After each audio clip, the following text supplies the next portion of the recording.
Welcome to the Tabletop Gaming Guild show. The Tabletop Gaming Guild show is all about the memories and experiences playing tabletop games with friends and families can create. On this episode, we're going to talk about board game etiquette. So what you should do on your board game nights in order to, not cause a scene or, eat with your hands on the table or whatever the other stuff is.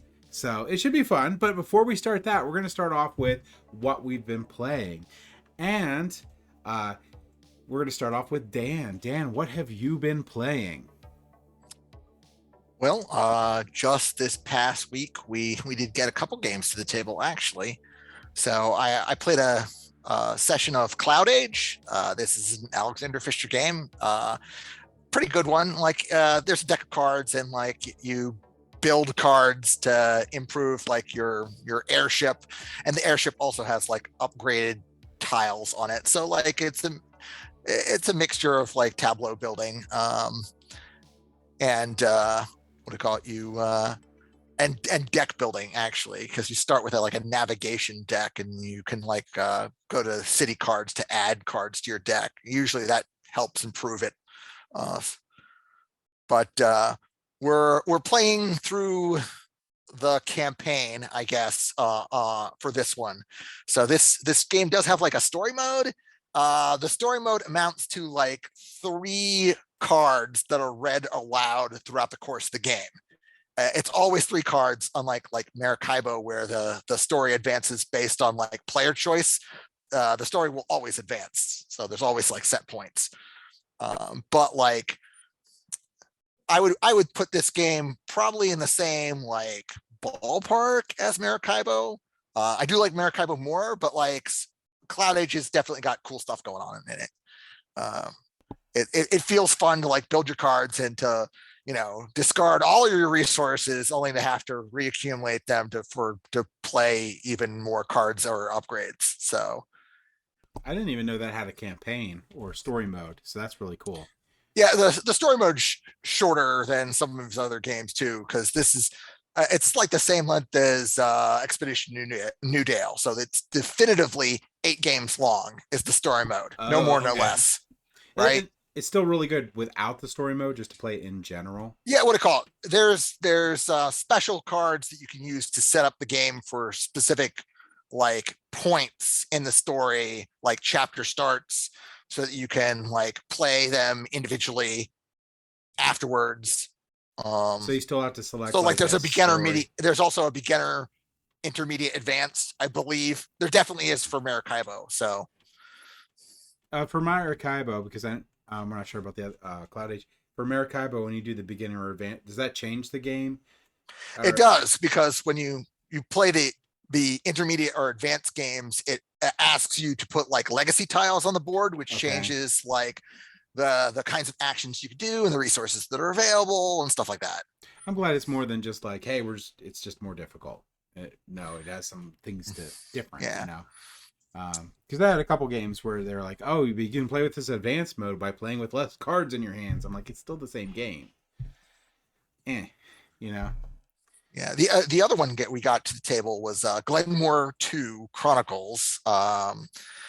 So we been playing with the various chronicles to try them out. Mm-hmm. This is not story based. The chronicles, they're just sort of mini expansions, and it's mix and match, right? So you can put in 0 expansions. By the way, this game is 100% playable with nothing. The base game is amazing, and then the expansions are sort of spice or topping or icing, depending, right? Yeah. So yeah, we played, I think it was the 6th one.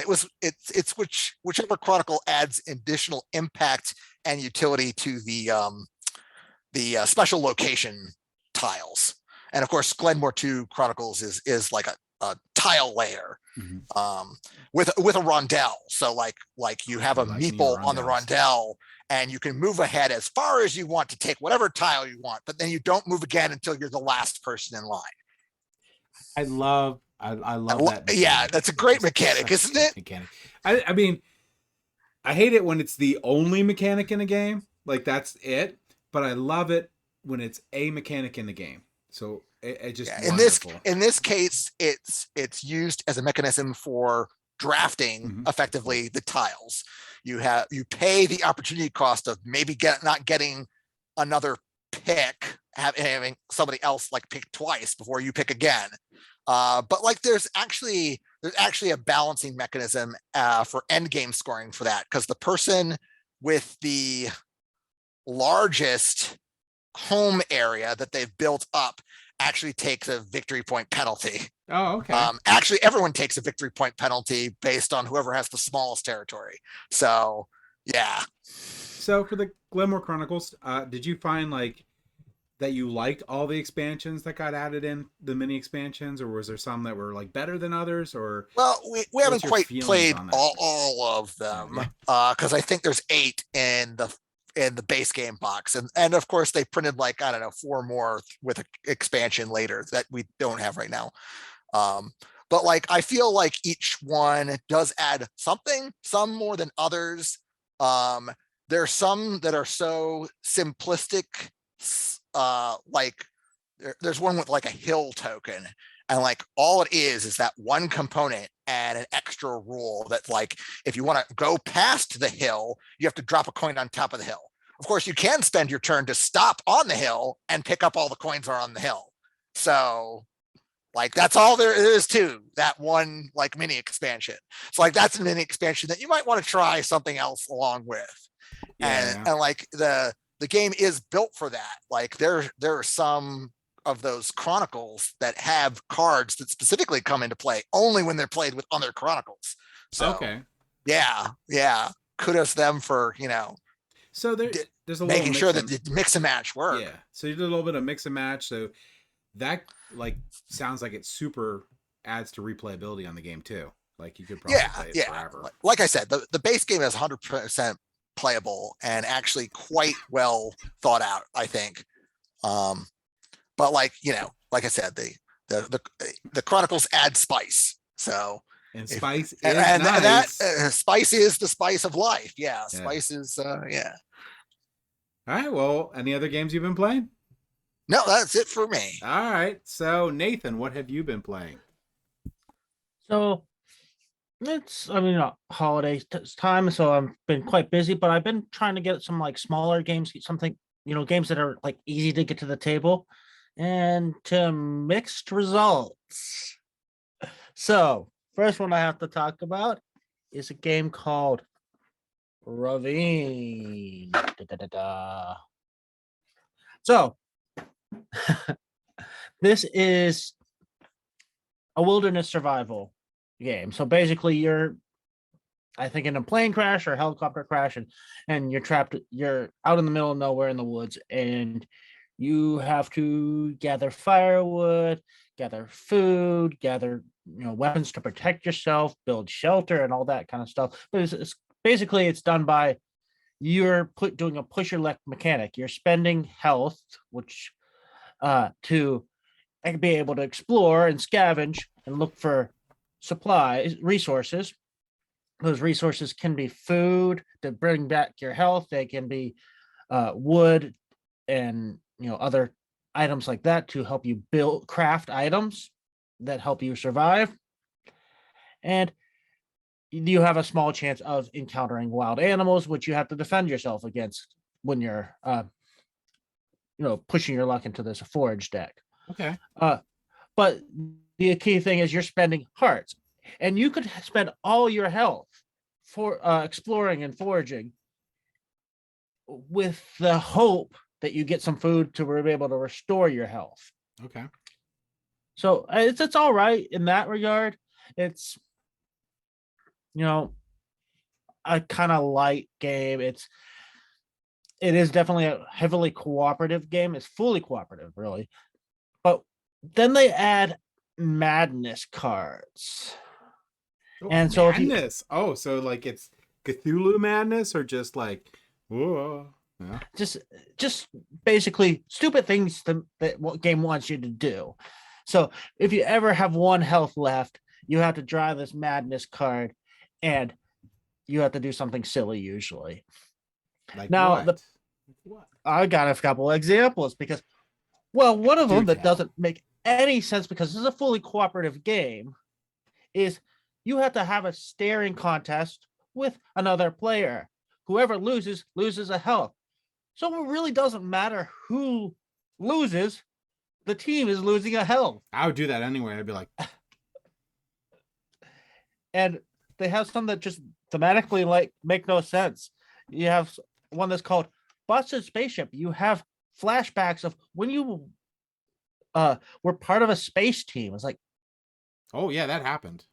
I okay. can't tell you about it. It's and then they just basically make you say anytime you use the word craft or item, you have to swap the word for something else. That could end up So badly. it was a game that I thought was a mediocre game I probably would not play again. Maybe Yeah. if somebody really wanted to play, I'd consider it. But with his madness stuff, I am never playing with his madness cards. They're just annoying. Yeah, they sound dumb. I hate when games do that. When you have like a serious game and you're like, oh, let's do this. Like slap someone with a fish. Like, okay. Yeah. What else you been playing? That isn't the hot next one. garbage. The next one I've been playing is Space Park. Oh, never mind.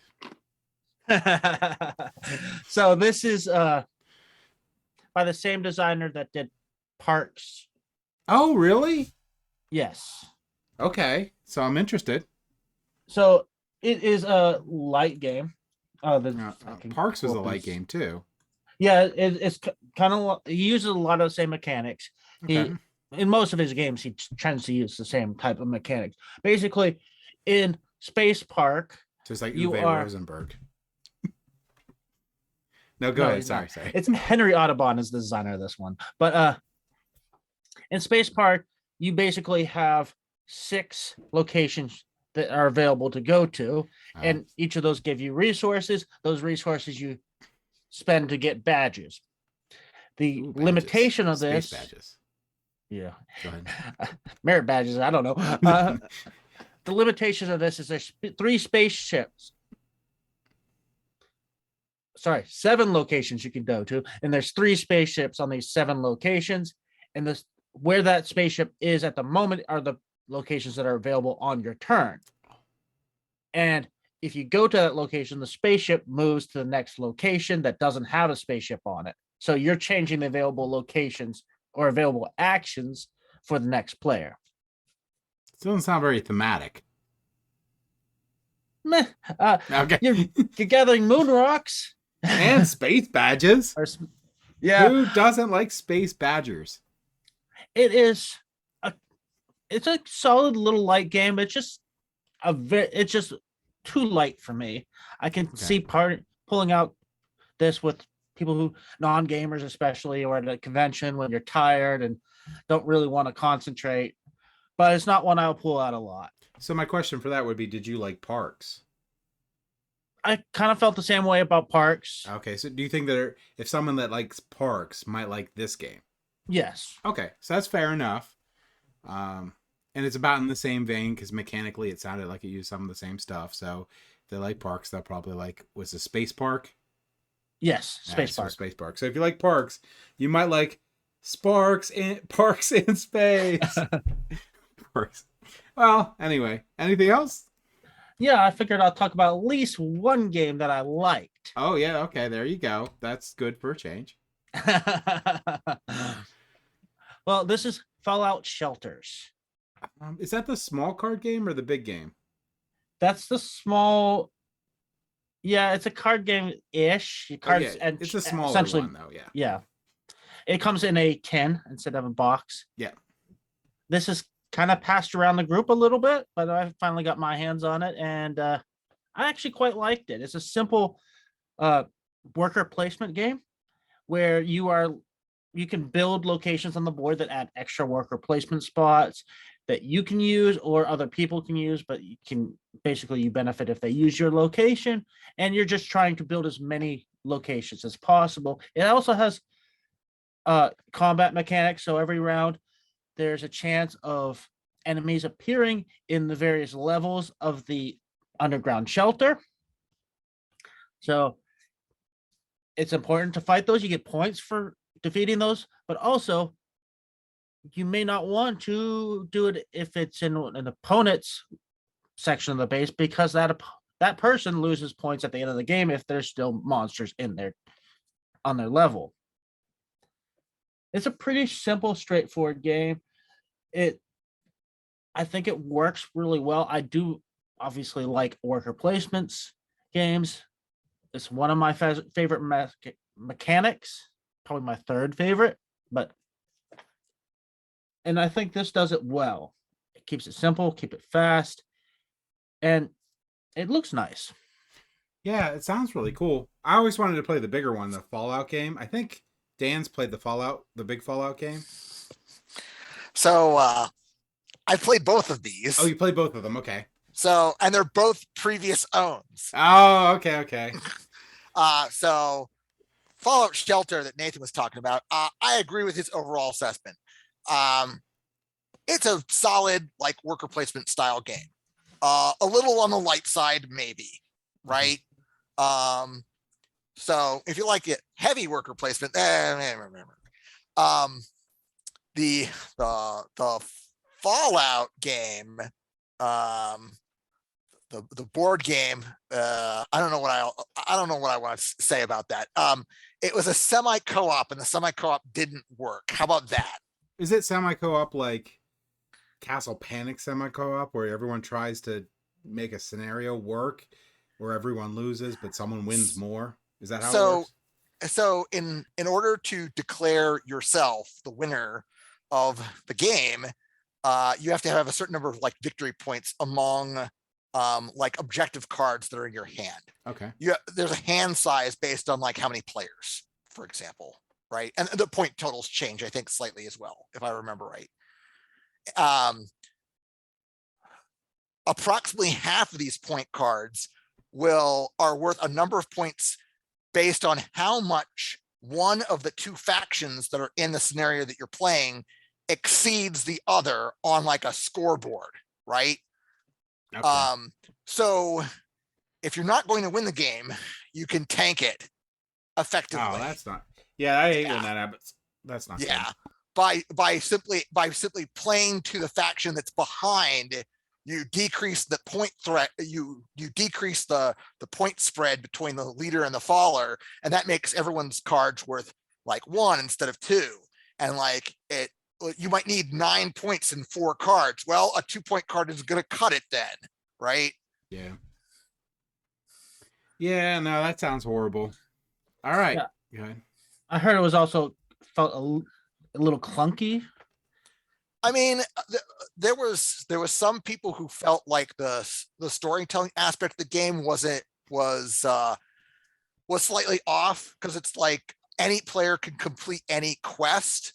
So if I complete a quest that's going to advance like the archive deck, this is a similar mechanism that was in Arkham Horror 3rd edition, so that the quests available change for all players.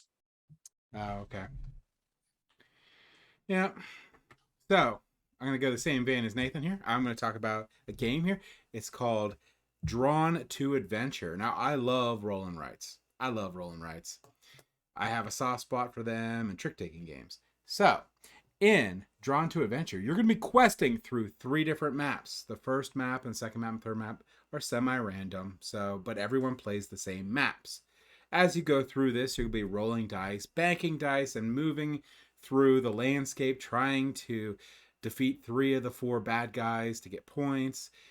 You're collecting gems and coins and gathering points up, and your points will transfer between each of the quest location. The person at the end of the game with the most points through all 3 quests will win. It has really great component quality. I love the art in the game. It has this really cool dry erase binder that each player has for all the quests that are in there. They could have the different ones that go throughout the game. I really appreciate dry erase boards when they come to roll and writes, flip and writes, or whatever, because it's a pain to just have those sheets of paper and just run through them. So everything about this game sounds awesome, but in reality, it's actually pretty terrible. Um, I love it. I really, really wanted to love it. So that's part of probably why I dislike it. Because one doesn't feel like an adventure, and it is literally solitaire, and there is not much interesting things to do in the game. When I say you have to defeat bad guys, so the first person to defeat 3 bad guys in a land area will trigger the end of that quest, and then we go on to the next one. But to defeat a bad guy, all you have to do is have 2 different die faces on your dies, and it doesn't have to be at the same time. Like I could cross one off, and then on a later roll get another one, and then I defeated that. It just doesn't feel like you're doing anything. So great if it could have probably been laid out differently and been a fun roll and right, but as is, I feel like I want to be doing an adventure, and there is no adventure, and there's no player interaction. The only thing that actually happens between any other players at any point is some locations. If you're the first person there, you get a very not very important bonus. And at that point, someone will yell out, "Hey, I got to this location first, so I got the early bird bonus. You guys got to cross it off." Also, they have a power die, which is like, whoa, it's a power die that only the first player can get, because it's also a dice drafting game, which I didn't mention. You roll all the dice, you do a snake draft, so that means I would draft a die, Dan would draft a die, Nathan would draft a die, then draft a die again, then it would go back to Dan, and then back to me. Only the first player can take the yellow die. If they don't take it on the first draft, it's removed. The power die that's supposed to be overpowered isn't. In fact, some of the spots, like the +2, like I can add 2 to the second die that I draft, that I have no control over what it is 0 point for me to take that power die, because I don't know what I'm going to get. Do I want 3 of whatever the heck is left for me? Maybe. Or maybe I'll just grab what I actually wanted. So I love the idea. I love what it could be, but it isn't. And that's Drawn to Adventure. I had a lot of hype for it, and just no. Now, I'm noticing it has a flip book for maps. That's what I'm talking about. That flip book, each player gets a flip book. That's a dry erase flip book. Yep. That's a binder. And you roll a die to see what the first one is. And then once that gets completed, everyone will get ready to go to the next quest. You roll a die to see what that is. You'll transfer your total score from the first quest to the next one. And that works. So you do that 3 times. And then the highest score wins. Production quality's great. It's a great idea, great everything. Just gameplay, meh. So that was my bad game, which I think, again, it could be. I think other reviewers have about the same opinion from what I was saying, but and it could just be because of how I felt the game should have been. A game that I did like, which is a light game, is Tidal Blade's Banner Festival. Tidal Blade's Banner Festival is a pretty quick game, and it has a lot of things going on it. You are basically trying to get area control in each of the rounds to gain points. You're trying to get, I don't know what, your watercraft that looks like a Sea-Doo. You're trying to get that to go around and do laps, and when you do your laps, you upgrade your merchant, and at the end of the game, whatever level your merchant is at is your points, which it gets larger as you go, and you get bonuses.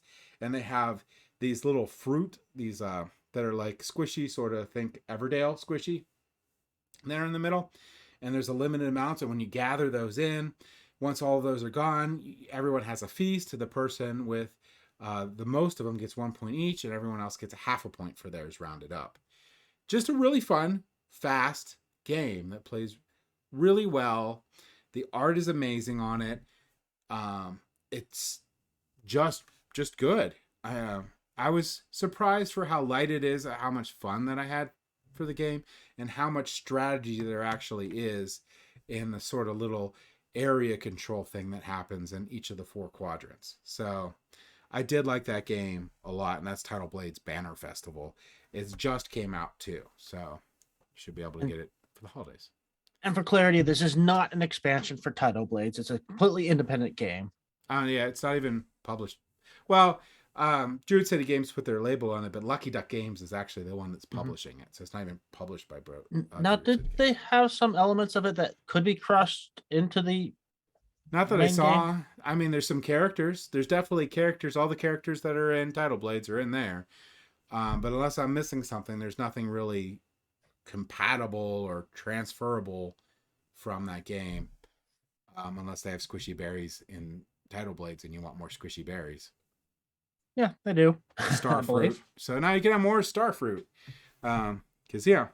And the last game I wanted to talk about was I never played button shy games before. This is the first time I've ever really went through button shy games. I don't know if Dan's ever played any of the button shy games. So I talked about Tussie Mussy last time, which was designed by Elizabeth Hargrave. It's a really good 18 card game. But the one I'm going to talk about today is their newest one, which is Battle Crest, which they took 18 cards. So here's 18 cards. And they made a 2-player skirmish game that actually works. And those cards are also used to make the map.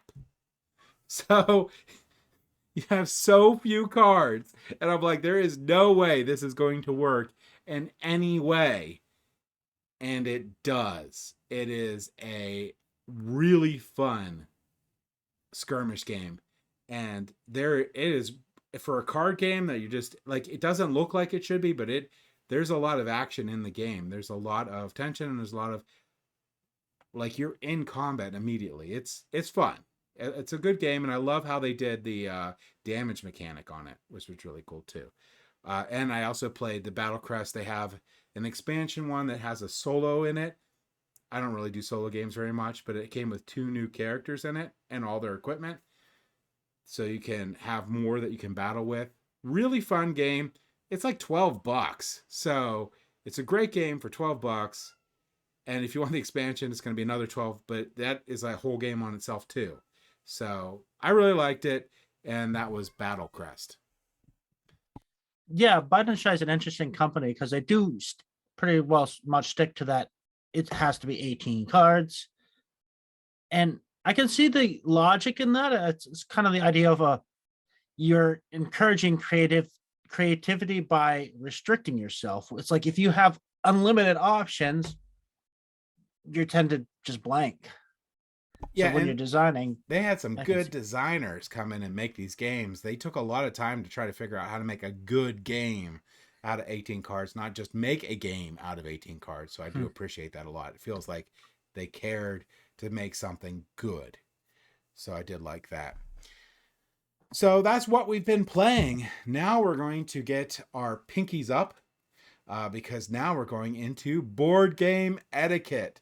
So this is what, if you want to go to a board game night and give the right impression, or you want to host a board game night and give the players there the best experience they can have so they can enjoy the hobby as much as you do. So I don't know if we want to start off with, do we want to start off with etiquette for the host or etiquette for the players? What do you guys think? I want to go host. You're going to go etiquette for the host. Okay. So I'll give you the first shot fired. What is, you think, one of the most important things etiquette wise for the host to do?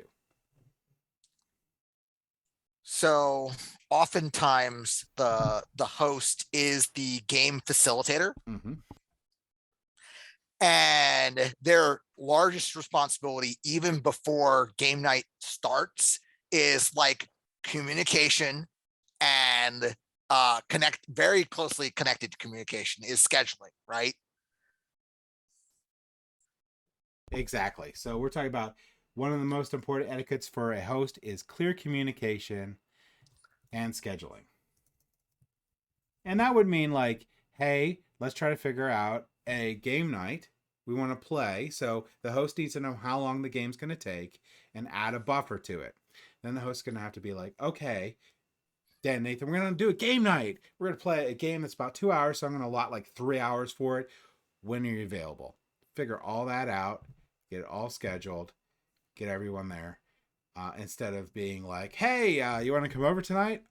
Playing a game. Like, what are you doing? We'll just see how it goes. And then I have Twilight Imperium ready for you when you get here.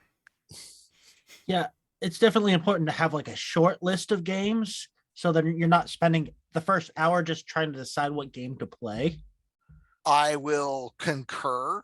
I don't think you need to narrow it down and say, hey, we're playing definitively this and nothing else. Though you certainly could if everyone's on board with that plan. But like, I think a short list is sort of like where you want to be. Yeah. Like you want a pile of maybe 5 games. You don't want 4 people all showing up with 5 different games to pick from. Yeah. And you could do like, I'm big for doing a feature game. So if I can get everyone to say, hey, sure, I would really love to play this game, that would be the feature game. And then I would memorize the rules for a couple others that I would put on the side just in case we had a little time or whatnot. But that also gives the opportunity for the other players to like watch how to play or something and get ready. Also, it's easier on the host because they can get it all set up beforehand. So yeah, people and can get right into the game night. the exception would be if you are planning to play an 8-hour game like Twilight Imperium, you do kind of have to say, okay, this is the game we're going to be playing because, people do, that is a game that you do want to learn a bit beforehand. You're going to, and, you got to be coming there expecting to play an 8-hour game. Yeah, that's part of the clear communication part. So, like Dan was saying, I'm clearly communicating that I'm having this game night for Twilight Imperium. So, if you want to come, that also is part of the clear communication because not everyone wants to play that game. So, they don't want to show up for a game night and be like, we're playing Twilight Imperium. And they're like, well, I guess I'm leaving or sitting in the corner because I don't want to play this game. Or worse, they're playing the game and they're having an awful time the entire time. So, yeah, I agree with that. One other thing I think that it's really important for the host is learn the rules of the game. Learn them thoroughly and practice on how you're going to teach these rules. Also be understanding that people aren't going to necessarily get your rules. So try to have like player aids or be patient with people when they ask questions as the game goes by. Because, while the host might have took a ton of hours reading the rule book and watching videos and making sure they knew it thoroughly, you only had 30 minutes to teach it to the rest of them. So, they will forget something. So I think that's really, really important for them to know it thoroughly. What do you guys feel that they should know it like somewhat and then be able to work into it? Teaching is definitely a big challenge. It is definitely important to know it, but you also have to be open to the learning styles of the people. Some people don't want a big rules dump at the beginning. Some people want to learn as they go. So some games you can do that, some games you can't, but you have to kind of gauge your group and say, oh, their attention is waning at this point. Maybe I need to switch gears and say, okay, this is what we need to learn right now. This is what we can learn later. Yeah. Another tactic that I've seen used is, I guess we'll call it the false start, right? Where, you're like, you give them the high level overview. You play maybe a full turn or one round, and they're like, okay, pack it all up. Now we're actually going to start. Yeah. And and some people, like it's in my play groups and stuff, they get really wound up in the game. So like if you're like, well, I really think we need to play through a round so that you know what you're doing, because the first game is pretty much you just learn, then you need to do that, because some people are just like, I don't realize I'm learning this game. I just feel bad that I didn't have a chance. And that like does a disservice to the game too. So yeah, that's a very good thing. Doing that false start or that test round or whatever you need to do to be like, hey, and that host should plan that into the length of their game night too. So they shouldn't be like reading off the blocks. Oh, it's a 2-hour game, it's a 2-hour game night. No, not if people haven't played it before. And probably not in reality either, because most games are not even Oh, what they are boxes saying. lie. Yeah. Boxes lie. I swear there's a dartboard. They're like, wow, dang, our 10-minute card game's 2 hours. I guess we got to put that on the box. So, yeah. So yeah. along that lines, since we're talking about teaching games and etiquette regarding to teaching, what's your opinions on thoroughly beating somebody that you're teaching a game to? I guess it's So yeah. I do Magic the Gathering, and I've taught people Magic the Gathering, and I'm not good at Magic the Gathering. I only win like half the games I play at the competitive store level that I usually play at. So when I'm up against a newbie, I usually can win the game if I try. Sometimes I'll play poorly enough that they have a chance for a while. You're like, I gotta get my wins in. But I mean, if I'm teaching a game, obviously I'm not trying to win in the same way that I would at a Friday Night Magic. But what I call it, I do want to make sure that I cover topics, right? So like I want to make sure that they understand like the combat step, for example, and that means I have to attack with creatures at some point. At some point, just as an example. It depends on the game and if I've played it before. So if I've played it a lot and none of the other people have played it before, I will try something brand new. I will try to suss out other places on the board and other strategies and see if I could break something or figure out a new path in the game. If no one's played it before and I feel that I could teach it thoroughly, and if it's like our theme game for the night and I gave them like a watch it, play it or whatever, they're all on the same level at that point. And in fact, I also reiterated the game before we played. So I don't feel like I need to hold back. But that's for people I think that are on the same level and we've never played that game. Now, if I'm playing with kids or whatever, I'm not gonna really try. let them have fun or whatever. But yeah, that's how I roll with that, I think. Yeah, I do a very similar thing. It's like if it's a game I've played a lot and they haven't played it all, I do try something new. So that way I don't have to hold back necessarily. So it doesn't feel like I'm taking it easy on them. And I can actually try to win, but I'm not doing like the easiest way that I know I can win for sure. Yeah, a lot of games have that built-in skill level where like there's a strategy that you can only pursue if you assemble the right pieces, or it's just more difficult to pull off, right? It's like shooting the moon, right? In hearts or spades, right? Yeah, you could do if no one's else played Hearts, and you played all the time, like I played hundreds and hundreds of games of Hearts. I could just be like, I shoot the moon every single hand, Mm-hmm.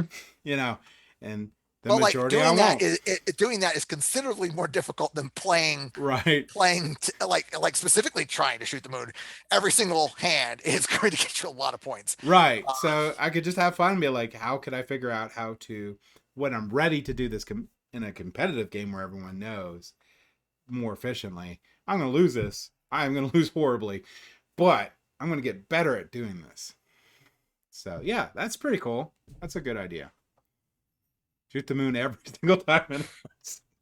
And if you do pull it off, well, whatever. That point. All right. So, is there any other? Well, of course, a host has to be kind and courteous, and has to be understanding of people trying to understand the rules of the game and stuff. I think that a host also needs to be forgiving for people making mistakes in the game, and the goal of the host is to make the game fun. So make sure everyone's having a good time. I mean, there's there's limits to everything, but in general. I think I want to reiterate that point of yours, James. So when it comes to etiquette, the host or the game facilitator sets the tone for the play session, right? So whatever behavior you model for your players, they're going to be like, oh, this is okay now. Yeah. right? So if you're going to be the host, may just consider that. Yeah. Plus, people, when they do that, exaggerate it a little bit because, they amplify what they feel that it's okay to do. So, and then the host can be like, what's happening? But they're actually instigating it. So, yeah, it's a very good point and something you need to watch for. Now you're just going to stare at Nathan until he says something. Sure. Okay. I'll talk about another thing that I think can be good for a host. It's not an essential thing, but it's kind of a nice thing especially if you have a theme night, if you can, kind of set a mood. I like to music. Not everybody does, but you do have to be very careful about what kind of music you have. Something that's not too distracting, preferably something without vocals. And you can do, if you want to do decorations, that's kind of cool, just to make sure it's not distracting. And that's where it can be really important and really has to have a really fine balance and know your group, what level of potential distractions you have in your environment and how you can alleviate some of them, and making sure you're not creating more for them. I think it depends on the game too. I would be very agitated if we were playing a Feast for Odin and you had like rock music on, because I'm like, I need to concentrate. I don't want to hear music. But if we were playing Tidal Blades, then whatever, I don't care. I don't need to think very much. Yeah, I think Tidal I think Blades this wonderful. goes in the same bucket. The host sets like the tone, the theme, like not the theme of the game, but like the theme of this, like The the theme of the setting. game There we night. go. Yeah, you said it. So like, yeah, like they're the one that's like chooses the space and sets it up usually, and that impacts like how people approach the game session, just like the appearance of the play space, right? Yeah. Yeah, so I think unless you have other points for the host, I think that sums up the host. Was there anything else you could?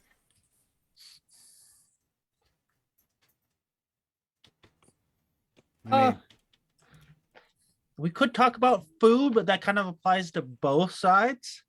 It does. so I think if we want to talk the host side of the food, make food available that you're comfortable with around your game. Um, so if you don't want people eating Doritos and then touching your cards, don't have Doritos. So you can't get mad when the player's like, I mean, there's a little point of like wiping your hands that might occur, that should occur. But I mean, like, don't have that food out if you don't feel comfortable. Have snacks that don't do that, and have food that doesn't do that. So, or It's eat separately. What to call it? no. Yeah, I feel like if the host makes food available, obviously it should be made available for anybody who wants to partake. Yeah. Nobody should feel pressured into partaking if anything they don't want to partake, right? It's definitely easier in longer games. So if they have downtime, to have like a table beside your table that has some food where okay, Yeah, when it's I'm not a their big fan turn. of like the sidebar. Don't Yeah. don't have food at the actual game table. Have it at some adjacent table. Yeah, and I sleeve my cards, so personally, I like having chips and drinks and all that stuff available for people. I do put it on the sideboard idea that Dan was talking about, so it's over on the side. But like, I'm already fully expecting that sometimes people just didn't wipe their hands enough. That it's fine. That's why I sleeve my cards if I care about them. If I don't sleeve them, then I take responsibility for that. Uh, if I have that stuff available. But for me, I think snacks are a big part of a game night. So Yeah, they add to, because people like to eat when they're thinking or enjoying themselves and drink. So I like to be able to help with that. So that gets on to etiquette for the players, and etiquette for the players is a little hard because you have to like my first rule for etiquette whenever I show up for a game night is I key off the host. So how is the host, like, one of the things is treating the board game? How is the host treating the board game? If they're super careful with all their pieces and they don't shuffle really hard their decks, then I am not going to riffle shuffle their decks. So I'm going to look at that and see how they're handling their own stuff, and then I will be at the same level. I won't go beyond that. So if they have they have their stacks over in another section of the house, like 20 feet away, I'm going to take the clue that I shouldn't bring that food to the table. So stuff like that. Like, I think a player needs to pay attention to what the host is doing and how they're treating their game and do the equivalent. Yeah, absolutely. They're ripping their cards apart. I'm still not doing that. No. Even if it's a legacy game, I can't do it. But what if it's a legacy I game? can't Yeah. do it. I'll be like, you rip it apart. You be the vandal. I'm good. So that's one thing. So we'll say a player needs to key off of the host on how to treat the game. What is another thing a player should do etiquette-wise at a game night? Let's talk about slow play. So or analysis paralysis or stuff like that. So slow play. What do you want to say about that? Okay, well, I mean, if you're playing a game together, no matter how many players are at the table, you're sharing time with your fellow players. So, like, the philosophy behind like slow play is that no player should like hoard the time to themselves, because that's time that's being eaten away from the other players at the table. Now, you're allowed to take some time to make the important decisions when they are actually important. And a lot of games, not much changes, like information wise, from turn to turn. So there's not a heck of a lot of new stuff to process. So you should be able to take your turn relatively quickly. Every now and then there's a hiccup when you're kind of like, but during the important times, you can take your time. During the unimportant times, you should just, move it quickly along, good pace, right? No set time limits, right? We don't want to put anybody on a timer unless the game demands that we put them on a timer, right? Because there are timed games out there. All right. So on a side note, I did a horrible thing.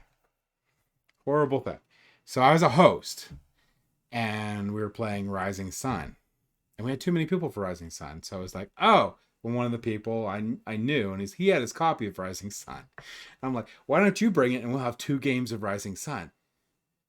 So I played through 3 games of Rising Sun. They didn't finish their first. And in fact, it was like 20 minutes after our 3rd game that they finished their first game. And I purposely set that up because it was like, because he's that guy.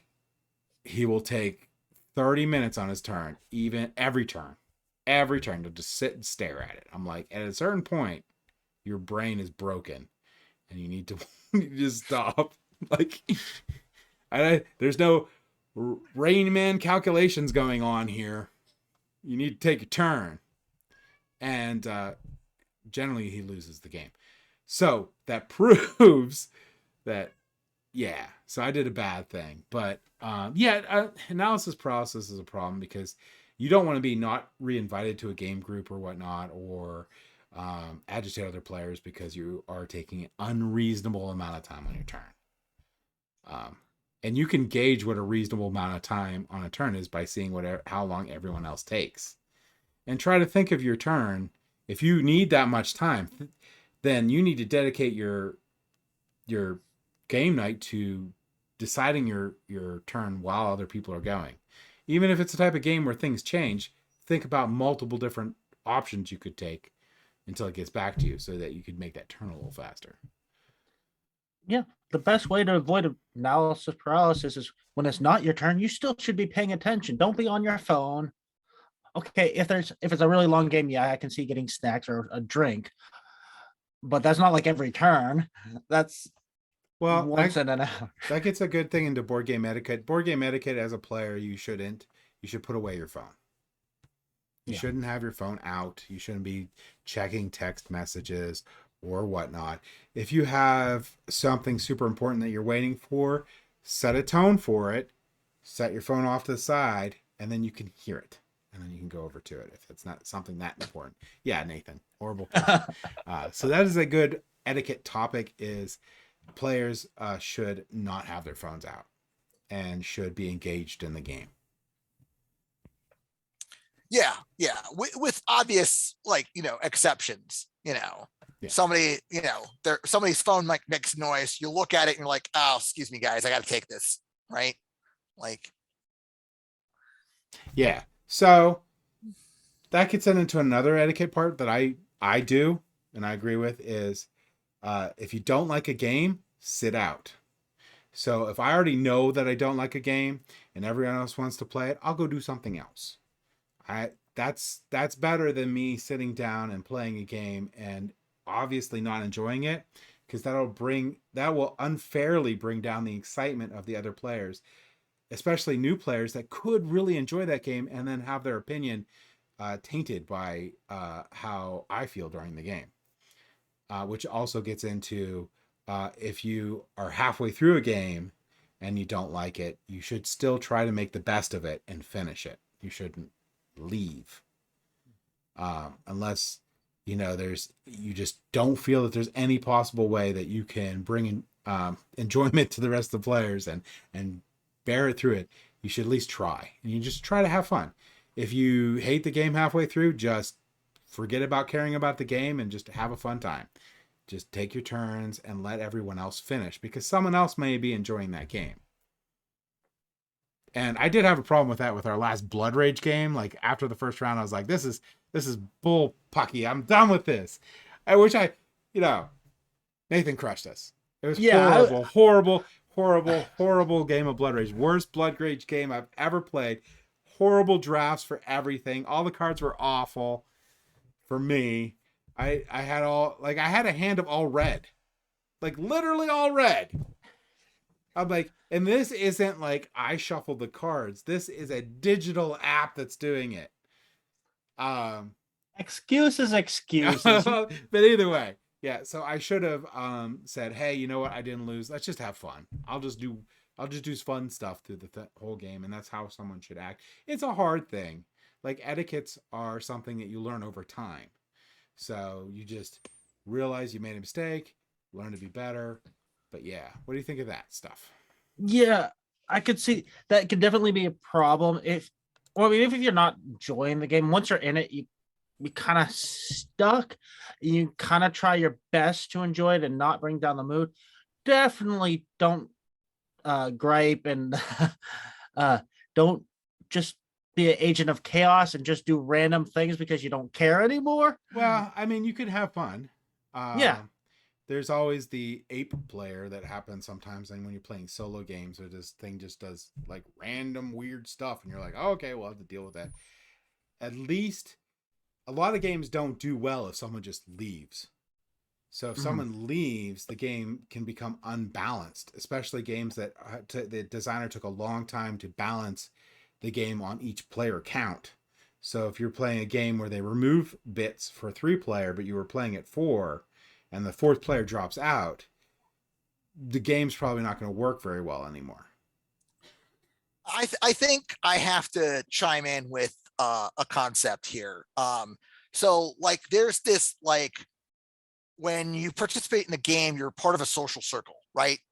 You're implicitly participating in a form of social contract. We're going to play this game together. We're going to follow the rules, yada, yada, right? I think that there's a social pressure against people, as you say, leaving a game. I think this is not okay.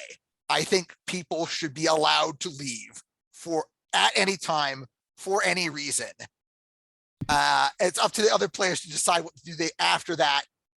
If that ruins the game for everyone, maybe the game is done. And that's okay, in my opinion, that the game is done at that point in time. Yeah, I don't know. If someone kept doing that, I think that people should have the courage to say, hey, I'm done with this. And they should not be mocked or looked down upon for that choice. they've reached a breaking point if they've made that choice. Yeah, I don't know if I 100% agree with that. But I mean, it depends. I mean, you definitely shouldn't mock anyone, but if you're 2 hours into a 3-hour game and someone's like, I'm done, I'm probably not inviting them back if they do that at least more than once. If it ruins the game, because we just played 2 hours of a game and you're done, like, and we can't play anymore. Then whatever. I don't know what to do with that. Like, what do you do? Like, do we just say, okay, I guess you can, you leave and we will have someone play 2 people? Or what would you do? Like, if you have a game that can't be played and they're 2 hours into a 3-hour game and that person's like, I don't like the game. I'm like, I respect that you don't like this game. I don't know what to do now. I mean, because that effectively ruins the worst night case scenario, the game ends. But like, that is not the worst case scenario. The worst case scenario is someone continues to play the game and not enjoy it. Or someone continues to play the game because they feel socially obligated to do it, like they're forced to. Yeah, it's sort of like the one person is better. It's like, it feels like, so the rest of the people, let's say this is like a 6-player game and one person's that way. It's just like, okay, well, all 5 of us were having fun. So for this one person, we have to stop. Sure. Yeah, I don't know. I mean, I personally, what I do is I just switch when I'm playing a game and I don't like it, because I play a lot of games and there's a lot of games I don't like. I will just continue to go through my turns and just talk to people, because the whole point of a board game is to be social, instead of caring about what points I get and stuff. But yeah, I don't know. Now, if it's a caustic game, like people are being mean in it, 100%, just leave. Like, if that's the case. But if, I don't know. That's a hard one. I think there definitely can be a point where there can be a group discussion. It's like, if nobody's enjoying the game, you probably want to stop. But it's like, okay, if one person's not really enjoying the game and, the other people are okay with stopping, sure. But if you're really into this game and it's like, oh, this is my best game of my life, and then somebody just like walks off, it's like, that's really especially if it seems like they're just losing. And so the only reason they don't want to play anymore. I'm not talking about situations where someone is picking up because they're losing. I'm talking about like, I don't know. Like, obviously, if someone has to leave, they have to leave, right? Like, there are numerous excuses why that could happen. But someone's just, wants to leave because, I don't know, they feel like their time is better spent elsewhere because it's like at a big con or something. That's also understandable, right? Yeah, I mean, again, it's a situational. I mean, why did they start the game? Like, if you don't like worker placement games, why did you try this worker placement game and play it for an hour and then leave? So, but if you do love worker placement games and this game is just really awful for you, okay. But like, you're just like, I'd like to try this game and I don't like anything in its genre, then why did you not say that in the beginning? Because you have all these people that love it. I mean, and another good reason to leave the game is that for some bizarre reason, you're not able to play, which can happen when games break, I guess. Yeah, I've had that happen a couple times where I'm like, in a couple games where there's like absolutely zero way that I can do anything. I stick those out, but I could see where someone's like, well, there's really nothing I can do for the rest of this game, so you could just move my pawn back and forth. Sure, that's fine. And in fact, if lots of games actually work for players leaving, it's perfectly fine. It doesn't even change anything. But they should probably go ahead of time and maybe, into the original point, maybe you should play a round first of the game. And then make sure everyone likes it if it's a type of game that gets destroyed if someone leaves. So just play a round. Also, this can be this issue can be fixed simply by making the social contract more explicit at the game start. It's like, hey Oh, guys, yeah, I think that's we're what I'm going to sit talking about, down yeah. and play this game. But if for some reason you don't think this is the game that you want to play anymore, even if we're like halfway through it, we'll just kill it, you know? Yeah, or say like, hey, this game's really important. A lot of us like really like it. So part of the thing before you get into it, this game will end if you leave. So do we want to play a round or two first to make sure everyone likes it? Before we so let's play like it's a 3-hour game. Let's play 30 minutes. Is everyone cool with it after 30 minutes? Let's restart and do it again. Keep on going. That way it's fair to everyone, because that one person that doesn't want to play anymore, great. Doesn't hurt anyone. We'll just set it up for the 5 players instead of 6. So yeah, that's back to the host. So the host should make sure everyone's on the same page and everyone knows what the type of group is. If it's Flux, who cares? Have fun. You don't like it? I don't like it. So you could just leave your cards and go away. It's fine. And it won't hurt anyone because that game is nonsense. But a lot of other games are that way too. Like you can drop in and out of Wingspan. Don't matter. Now, as a host, I have killed a game before. It was a situation where I had somebody learning. Okay, I want to hear this one too. And I don't remember what the game was, but basically it was very clear that person wasn't really grasping the rules, wasn't enjoying the game. Was it Race for the Galaxy? No, it was not. I don't remember what the game was, but it's basically the idea of the person was not having any fun at all because they couldn't quite grasp the concepts he needed to be even able to play the game properly.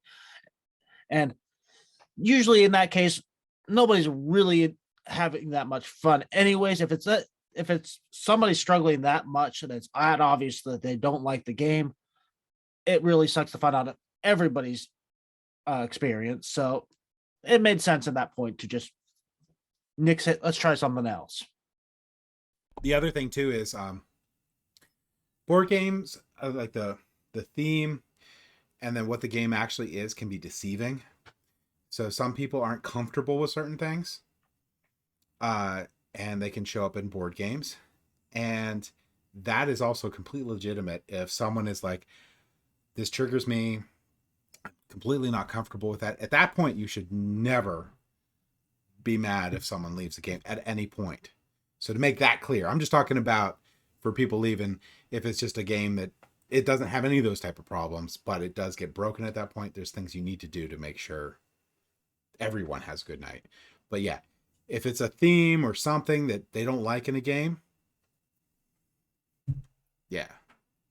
I have done that as well. I had an escape room game that dealt with a lot of witchcraft and horrible things happened to children, and it was like nobody liked the theme, nobody really liked the game. So I was like, no, we're done. Yeah, I've had what was the game that's over here? Comanauts. We played Comanauts, and some of the cards were like, holy monkeys. I think we're good. That's But how about you, Dan? What was the one where you're like, no more? Well, in addition to killing games of Magic, just because, either player can scoop up their cards at any time and just concede, right? Yeah, that's fine though. It's forfeiting though, but yeah. Yeah, that's forfeiting. So like, I think probably my worst game experience was also with a escape room style game. Okay. I forget which brand it was. I think it was an Exit. Like, I picked a low difficulty Exit. It had like 2 out of 5 dots on it or something like that. And just to try it out, because I had never done one of these boxes before. And like me, my brother, and like 2 other people did this Exit together. And I put a timer on the game because like the book says to put like an hour timer on the game. Yeah, an hour timer on the game. And the hour timer ran out and we're like, oh man, how many puzzles did we do? How many puzzles were we supposed to do? And we were like less than half the way through the game. Yeah, right. Man. After the hour timer went out, and we're like, oh wow, this is a lot more than we thought it would be. So at that point, we didn't pursue the game after the hour timer was out. I was willing to play it for longer, if we were like close to the end or if we were having fun with it. But like, just I don't know if it's the Exit series as a whole or it was just that box, but a lot of it was like finding like numbers and or symbols and like decoding them. So like it was like meh. And the cool thing about Exit games and what's that other company that I like a lot? Unlock. I've left those, but it doesn't matter. Like I was like, I'm done. Like I'm not getting anywhere with this. Or I've had other people leave because we had a rotary phone in one, and I and one other person was the only two people that knew what a rotary phone was. So, and it just get into the stuff from the 90s and 80s, and like that no one there knew how to do anything of it. So obviously they weren't having any fun because they couldn't solve anything. So yeah, I like those because those are just in and out games. They're really one player games that other people could join. But yeah, and I like Unlock too because it has that 60-minute timer. You can go over it, but I think Unlock is a pretty good series, but this is off track. Exit tends to have a little bit more of the escape room escape room language. There's certain things that if you play a lot of escape rooms, okay, this kind of thing shows up a lot in escape rooms. Exit has a little bit of that, but Unlock is much better at avoiding that. Also, you can make mistakes in Exit and just ruin it. Where I like the app assisted Unlock that keeps you on track for the most part. You can still make a mistake by putting away or not pulling a card when you're supposed to, but that's less common than problems you can have with Exit from missing stuff or doing stuff. Yeah. And they're usually pretty good about being clear. If you pulled the wrong card, you generally know you pulled the wrong card. Generally. Yeah, generally, or you can check because the card that you pulled them from is generally the room, so it's all available right there. Yeah. Anyways, we should get back on topic. Well, I've got one for you. So, how do you guys feel about a game that features say some form of direct and or indirect conflict? So this happens during our commander nights. Somebody like plays out a bunch of cards, swings with a huge board, blows up a lot of permanents or does something else crazy. And then they're like, oh, I'm sorry. Oh, well, see, I have a deck that literally everyone quit at the same time and I won. And it was a land destruction deck for commander where I made all my permanents indestructible. But no one else's. So I was like, boom, boom, boom. Wrath of God. Destroyed all the creatures. Yeah, but like the key point is this, and I guess this would spread to other customizable games. So like, if you're building a war band in some sort of miniatures universe, right? And you build your army to like charge at the enemy with overwhelming force and you do that thing and so like your strategy is to like beat them with the first attack and you shouldn't be apologizing for that because that's the strategy that you built your war band around. I'm so sorry I crushed you. Oh no, I think that's a pretty big problem with CCGs, TCGs, any type of collectible game. Where you have the person who collected or bought the better stuff, you have to look at the point of the night. Are you playing a competitive game right now? Are you playing competitive? If you're playing competitive, sure, whatever. If you're just having fun and casual, then you should have a casual deck or casual army. And everyone should know, or everyone should be on the same page for your casual night. So my land destruction angel deck for commander, I shouldn't bring to a casual commander night. So but I'm sorry, I'm saying specifically players should not apologize for the strategy that they have chosen to pursue. Oh, just because they won? Well, what do you call it? If you're in a customizable game and you've designed your deck to do a thing and it does that thing, You shouldn't sit there and tell your opponents, "Oh, I'm sorry, I did that thing." You're the one that designed the deck to do that thing. That's what it was supposed to do. So I shouldn't be saying, "Oh, I'm sorry, all your lands are destroyed." Oh, I'm sorry, now I'm destroying all your artifacts. You can play your deck. You can blow up all your lands. All your creatures. You shouldn't apologize for it if it was intentional, right? Right. Well, that was the whole point. So I protect myself up to the point, and then I blow everyone's stuff up, and then I just bang, bang, bang. That was the point. It's not hugely fast. So, and the problem is once I do that, then people are aware. So they watch for certain cards to start coming out, and they don't let me have those combos I need to wipe everyone.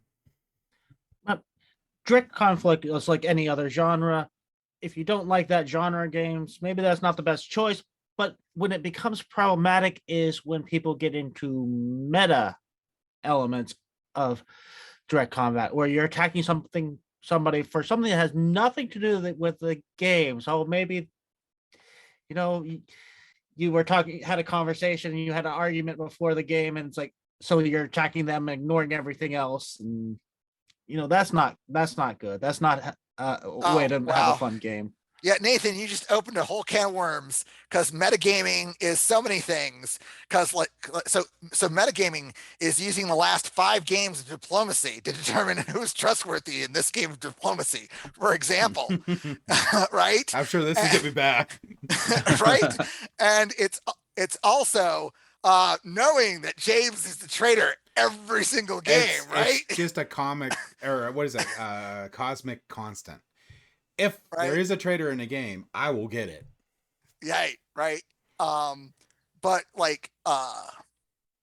so metagaming is all of those things. What I call it. It's you beat me to the ground last game, so I'm just gonna go after you this game and nobody else, sort of deal. That is metagaming. But yeah, that is a whole can of worms. It also depends on the group and what the purpose of the game night is. So if you're just there to be casual and have fun, that should not occur. You should not be like, I'm just, you won 2 games, you're not winning this one. So yeah, I think in the right group, with the right group, and you have to know these people fairly well. That's perfectly fine. A certain level of trolling is not only acceptable, but almost welcome, right? Yeah. That brings up an etiquette thing in trash talking and stuff. Mm-hmm. You really need to know the group. You shouldn't just go to a con, get with 5 random people to play a game and then start trash talking all of them. Like, you need to know your group and you need to know what's acceptable. You don't want to kill anyone's enjoyment of the game just for your enjoyment. You want to have as a group, enjoyment. I just use enjoyment. It's the word. It's like it's Pee-wee's Playhouse. Wah! Enjoyment. No, shush you, Nathan. Shush. So moving on really quickly. One of the board game etiquettes I believe in, it's nice to help if wanted, but it's definitely not okay to quarterback in a game. So if someone wants help or asks for help, sure. But quarterbacking is not cool. No one likes it. And real quick, yes or no, everyone? Strategy advice while teaching a game. Yes or no? Only if they want it. Nathan? Otherwise, no. Only if there's a clearly dominant strategy for a game. If there's something like, if you don't recognize that this strategy exists, you're going to lose, like in Blood Rage. That should be in the rules teach, though. Yeah. So like in Blood Rage, if you don't know that low key strategy exists, and James, who plays a lot, always does low key strategy, and that's going to easily wipe them. It's like just letting them know that this thing exists, but not necessarily saying this is what you should be doing. I will hand good plays to my opponents, even not outside of their first play. I do it more in board games, but I've been known to do it at the Magic table at Friday Night Magic.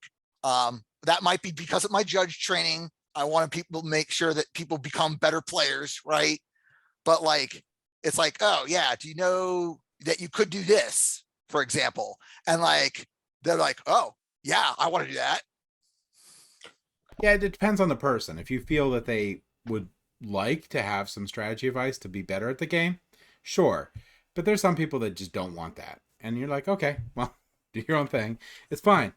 But never at any point should you just be dictating people's turns. Concur. Even if it's a co-op. It don't Do not matter. do it. Especially if Especially if it's a co-op. co-op. Never ever dictate people's turn. You don't want to turn Pandemic, a 5-player game of Pandemic, into a solo game. No one but that one person will have fun. And the reverse actually kind of bothers me too, is when I have a person that's actually kind of encouraging me to tell them what to do and trying to get me to basically take their turns for them. So if it's their first game, I don't mind going through, you could do this, you could do that, you could do this. What are you trying to do? Like, these areas give you these benefits. Like, for myself, I'm looking to do this. Like, I will tell them, like, verbatim what my strategy is if it's their first time ever playing and they just want to know those things. They start copying my strategy, I might change it. But yeah, I'll basically dictate my turn if they want and help them on theirs if they want.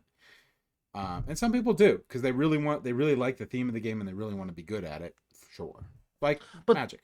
There is a big difference though between asking for strategy help and just them saying, what should I do? And then just wanted to, like, word for word be told, this is what you should do, and this is what your turn, this is the actions you should do. I still don't mind that if it's their first time. Like, maybe for the first turn or two. Or even the whole game, I don't care. If it's their first game, I don't care. Okay. I mean, that might bother other people, but I don't care. I'm there for everyone. Like, if I'm hosting the night, I'm there for other people to have fun. If that makes them have fun, then whatever. What to call it? If I'm sharing the game table with somebody else, I want them to take the helm of their character, avatar, pieces, whatever it is the game gives them to play with. I want them to play that game. I don't want to play it for them. I don't mind some gentle steering. Yeah, gentle steering is the key word. Yeah, I don't think you should tell them exactly, like, this is the exact place you need to be. I'm always like, you could go here, here, or here. These are your things that you can do.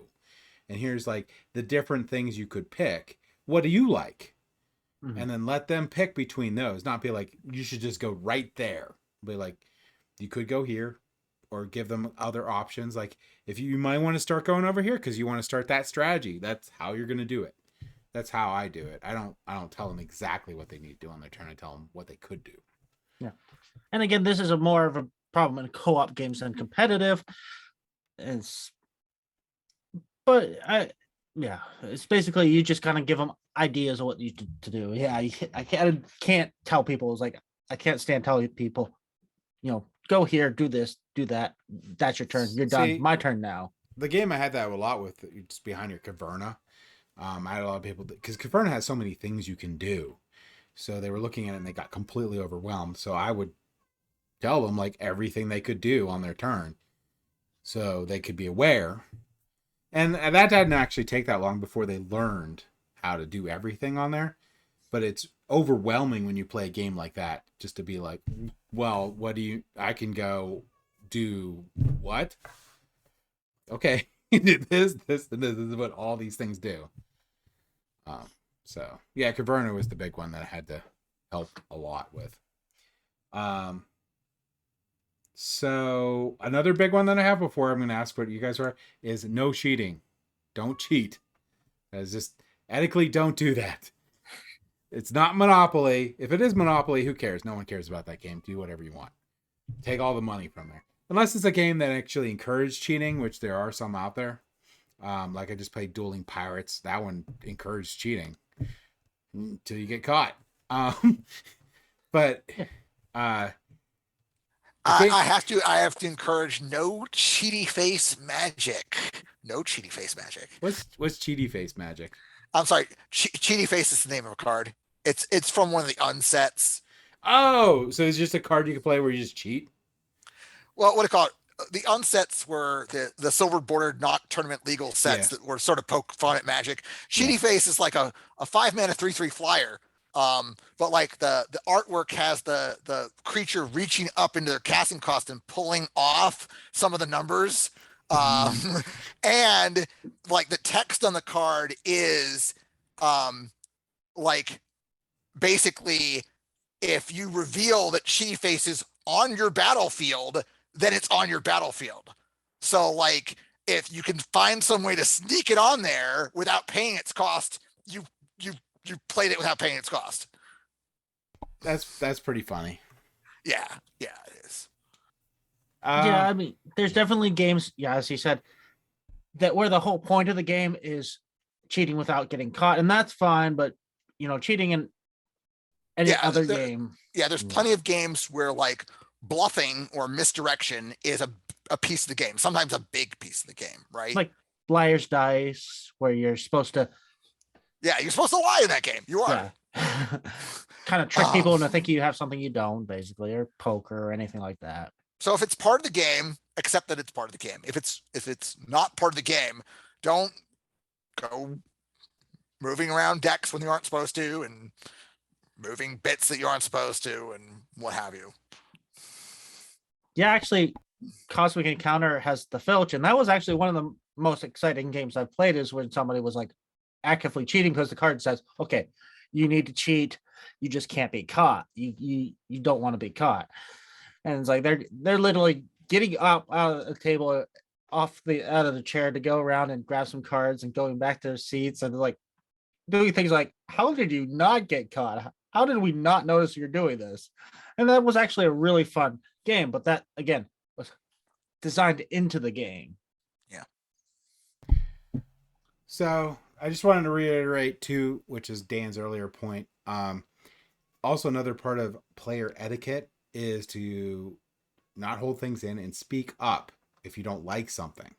So if you don't like how something's going or someone's acting during a game, speak up early to try to get it resolved before people get to the point where they blow up, because that just doesn't work, or the person just drops all their stuff and leaves the table.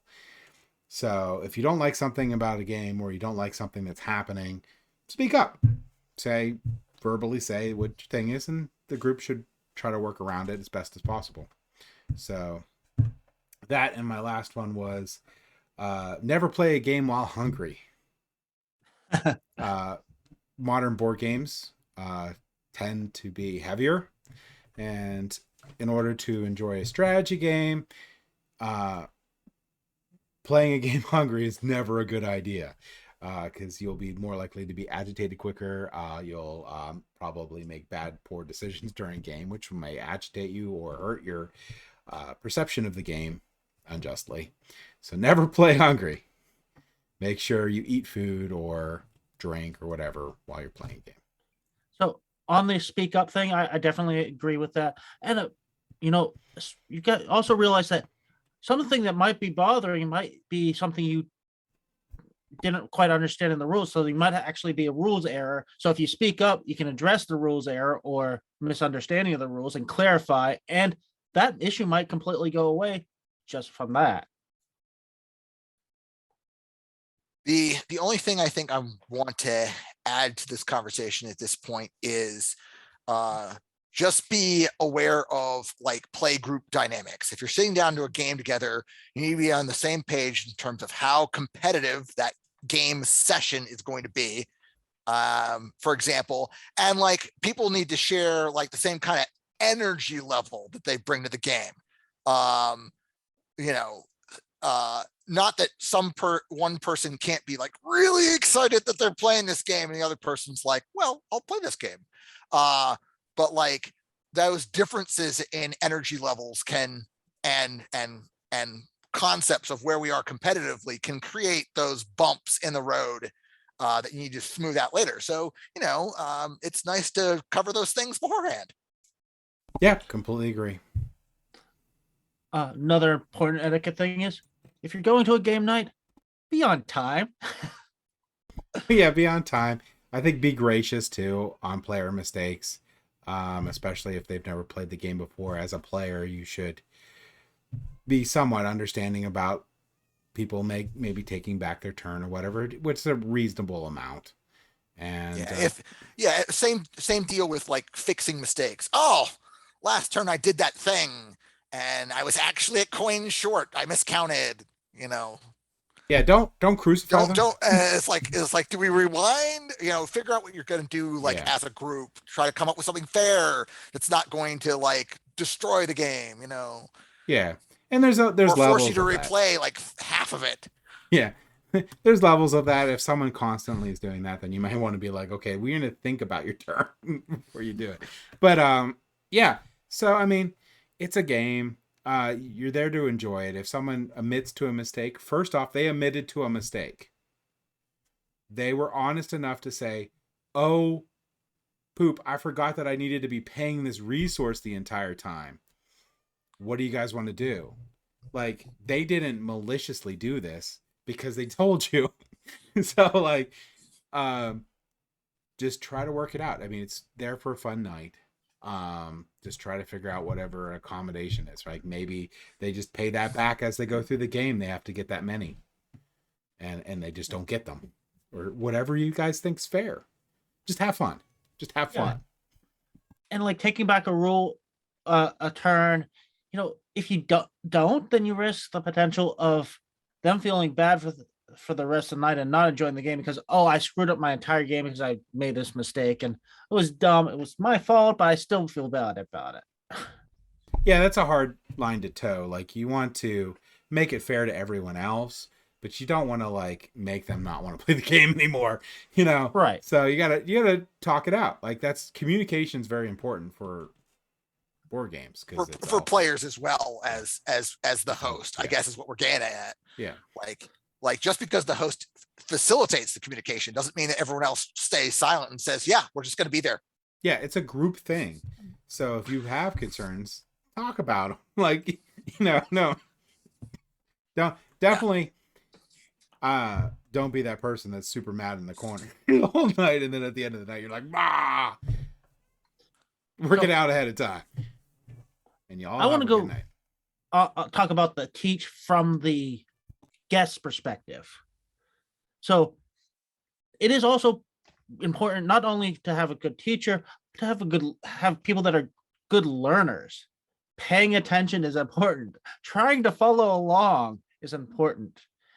Yes, it's okay to occasionally interrupt and ask questions, but try to have them relevant to what they're talking about at the moment.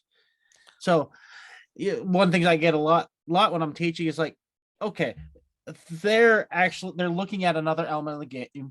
They're asking questions about that. They're not actually listening to what I am actually the part of the game I'm teaching. So because they're so focused on this other element, they miss the entire rules teach, and that can be quite frustrating. Yeah, James sort of already brought that up earlier, but like, as a player, if you have a rules question, you should bring it up as soon as possible. Basically, I mean, maybe you want to hold your question until after the person teaching the game has run out of breath from their teach or pauses. Like, they're turning purple and like, all right, he's gonna pass out. Just wait. Let him pass out. Because like maybe you just don't want to interrupt them when they're in the middle of their thought process because that's going to throw off their teach, for example, right? That's a thing. And that's also a good element of the teach is giving those pauses, giving them time to digest what you've said and ask questions. So, even if it's just like, okay, I take a breath here, then I continue on the next thing. Yeah.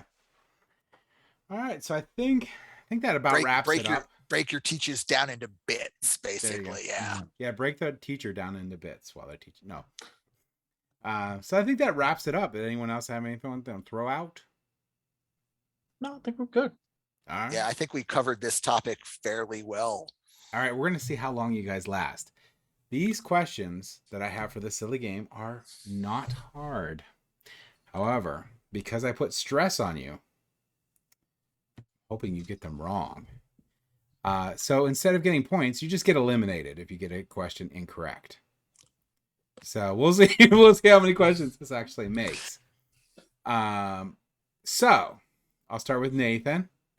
Though Dan will go back and forth until, one of you dies. So, all right. Here's the question, Nathan. In which game are you trying to supply the most cities with power and purchase power plants and commodities to power them? Power Grid. Yes. By the way, these are easy. So again, stress. Have lots of stress, so you make them wrong. All right. Okay. Here we go. What is the name of a food-oriented card drafting game where you are trying to put together the best combination of foods for the most points? Food Chain Magnet? I'm going to give you another try. It's a card drafting game. Just drafting is game. The only mechanic in it. Card drafting? Food? Sushi Go. Sushi Go is right. Yes. So, all right, Nathan. What is the name of a bird-centric board game where you're collecting birds and can only place them in the correct habitat spaces? Okay, I let you finish just in case you were trying to trick me, but it is Wingspan. Yeah, it is Wingspan. Because there are other bird games, but now Habitat. It's time for a classic. Let's see if we can take down Dan. All right, I doubt it though. What is the game where you and 5 other guests are trying to figure out who killed the host? With what weapon and in what Clue. Cluedo if you're English. All right, so Nathan. A little harder now. I don't know if you can get it. In which game would you place a tile with any combination of city, road, or cloister or grassland on it and decide whether or not to play one of your meeples? Carcassonne. Yep. All right. This one's getting harder, Dan. I don't know. We'll see. What is the name of distract him? Distract. What is the name of the deck building game where you play as one of the great cities of the ancient world? And you're trying to build up your monument. 7 Wonders. Yes. All right, Nathan. What is the name of the classic cooperative board game? I don't know if it's a classic yet, but sure. Where players team up to stop 4 viruses from creating epidemics while looking for cures. Pandemic. All right. Yeah, that's a classic, right? I mean, it's been a while, I guess. They've only printed like 5 different versions of it. Yeah, at this point, it's Flux, only Pandemic. Oddly, the first one that came to mind was Omega Virus, but that's not a cooperative game. All right, here we go. In which game do players take turn building railways between cities in order to complete missions, routes, and earn points? What is the name of this incredibly popular train game? I mean, that description is kind of ambivalent, but I'm going to go with Ticket to Ride. Yeah. I think the second part is what helps. Yeah, I mean, that description literally describes half the train games on the face of the planet. I mean, yeah, I'm pretty sure this one's going to kill Nathan, though. All right. What is the name of the game where players each play a red card on one green description card, and one person decides which red card best matches the green description card? Apples to Apples. Oh. All right. I knew that too. I don't even play that game. All right, I played it once, like 15 years ago. All right, let's see if we can get you, Dan. What is the name of the game where you spell out word tiles with letters on them, draw a new tile once you've used up all your tiles, and then yell the name of the game when all the center tiles and your tiles have been depleted? It's Scrabble, isn't it? Give you one more try. You have to yell out. It comes in a pouch that is the shape of the game. Is it Bananagrams? It is Bananagrams.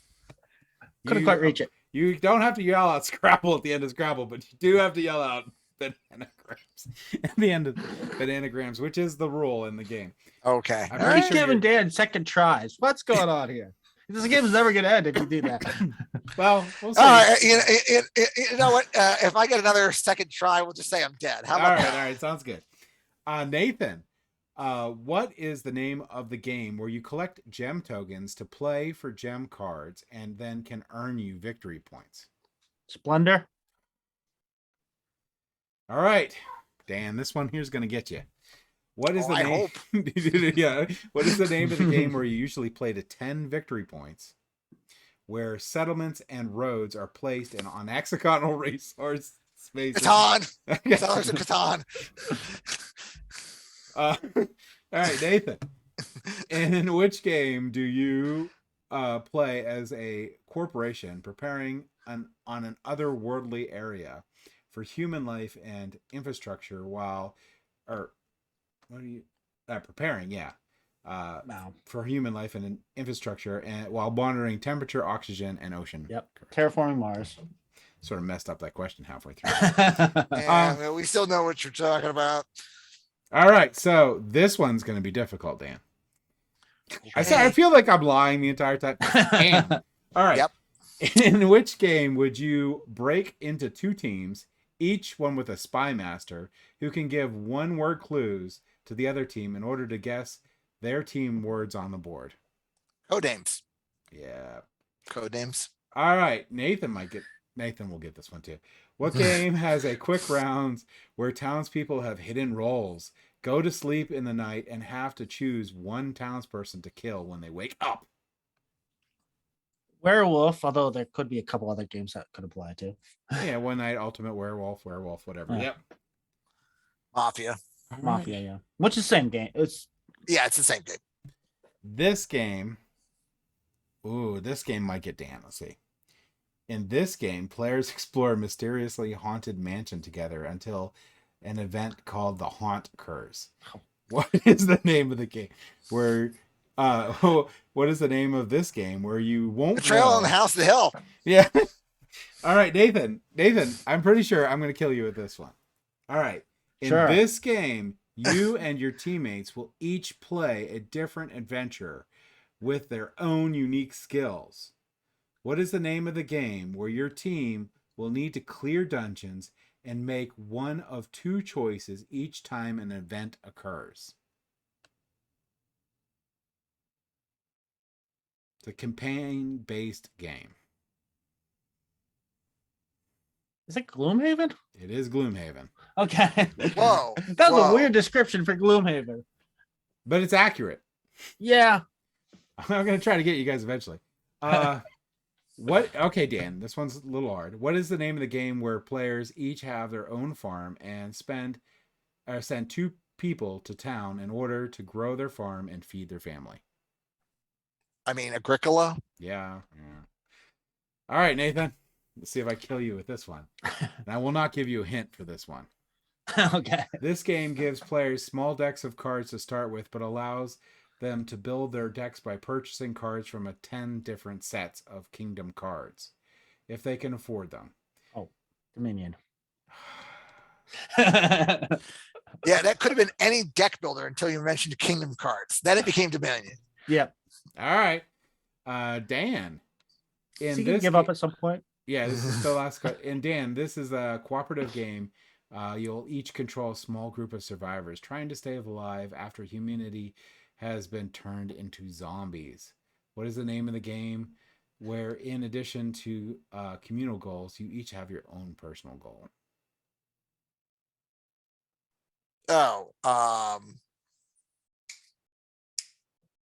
Shoot, the Crossroad cards. Mhm. Oh man. Oh, Oh yeah. it's happening. Oh It's no. happening. Yeah, he's Oh, gonna no. get it. He's not gonna All get it. right. Yeah, no, I guess I blanked on that one. Oh, it's Dead of Winter. Yeah. Yeah. I'm so glad someone died on question 20. Do you have many more prepared, or No, we were that's- done after that, regardless? That All right. was done after that. You would have both won, and I would have got. Not for the record, Nathan got a hint, and I got 2 second chances. So we're both very dead in reality. Pretty much. So yeah, so that was my silly game. I hope you guys enjoyed the etiquette episode. I would really like to know what you feel is proper board game etiquette. Put it down in the comments down below. Start a discussion on it. This is a topic that there's many different answers, and not necessarily all of them are 100% true. So I'd like to know what you guys think. But for now, weigh in with whatever your group does too. Right, yeah. That's a really good thing. What does your group do? What is your group's social contract? So yeah. So hope you enjoyed, and you all have a good night.